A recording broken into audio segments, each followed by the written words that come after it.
ایک مسلمان عورت کا انتقال ہوا، اس کی نماز جنازہ ادا کی گئی اور اس کے بعد اس کو تدفین کے لیے قبرستان لے جایا گیا۔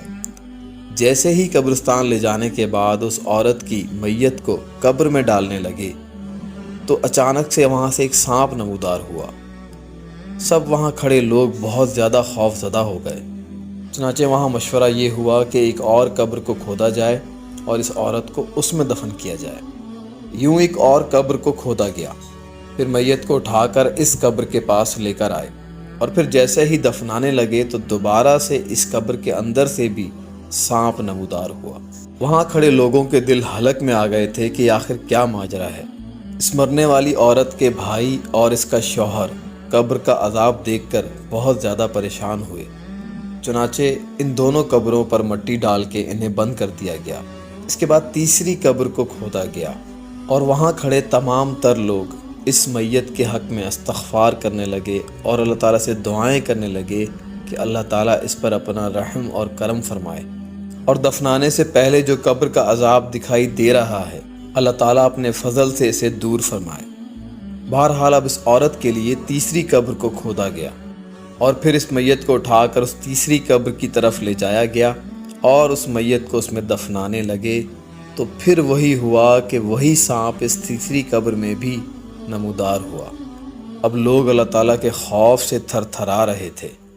ہر شخص یہ خوف کا منظر دیکھ کر کانپ رہا تھا اور اللہ تعالیٰ سے رحم کی دعائیں کی جا رہی تھیں۔ اب کے بار میت کے ساتھ آئے ہوئے مولوی صاحب بول اٹھے کہ ہم اس عورت کو قبر کے عذاب سے نہیں بچا سکتے، چنانچہ آپ جتنی بھی قبریں کھدوائیں گے ہر قبر میں سے سانپ نمودار ہوگا، چنانچہ اسے اسی قبر میں دفن کر دیا جائے، باقی اللہ تعالیٰ سے دعا کی جائے کہ عذاب قبر سے اس عورت کو نجات ملے۔ یوں پھر اس میت کے لواحقین نے اس بات پر اکتفا کیا اور اس میت کو اس قبر میں دفنانے لگے۔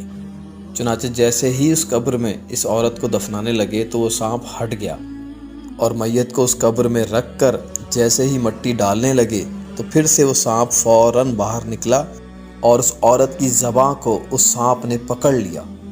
عورت کے بھائی اور شوہر جو سر پر کھڑے تھے بے انتہا خوف زدہ ہو گئے۔ یہ ماجرا دیکھ کر وہ سب کانپنے لگ گئے۔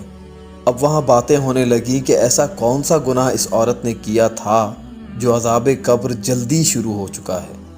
سب لوگوں کی نگاہیں اس عورت کے شوہر کی طرف تھیں جو زار و قطار روئے جا رہا تھا۔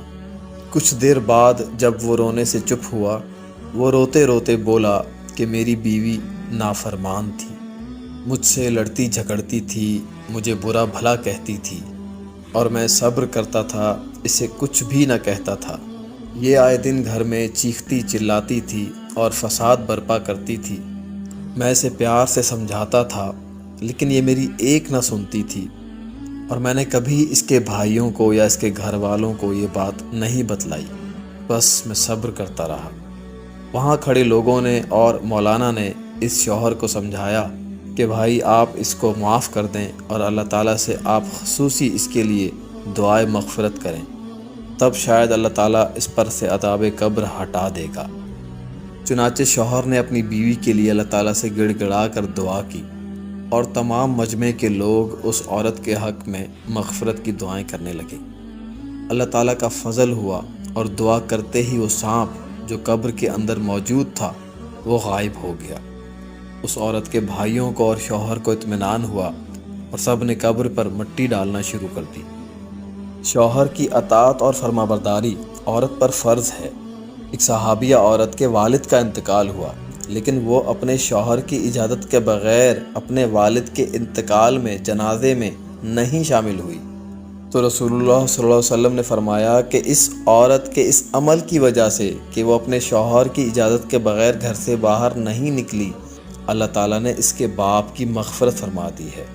چنانچہ ان واقعات سے ثابت ہوتا ہے کہ جائز امور میں شوہر کی فرما برداری عورت پر فرض ہے۔ البتہ آج کے دور میں مرد حضرات بہت زیادہ ظلم و ستم کرتے ہیں اپنی بیویوں پر۔ رسول اللہ صلی اللہ علیہ وسلم نے ارشاد فرمایا، جو عورت 5 وقت نماز ادا کرے، رمضان کے روزے رکھے، اپنی حیا اور عفت کی حفاظت کرے اور جائز کاموں میں اپنے شوہر کی اطاعت کرے، تو وہ جنت میں جس دروازے سے چاہے داخل ہو جائے۔ سبحان اللہ۔ عورتوں کے معاملے میں اللہ سے ڈرو، یہ فرمان رسول اللہ صلی اللہ علیہ وسلم ہے کہ حجۃ الوداع کے موقع پہ فرمایا کہ عورتوں کے معاملے میں اللہ سے ڈرو۔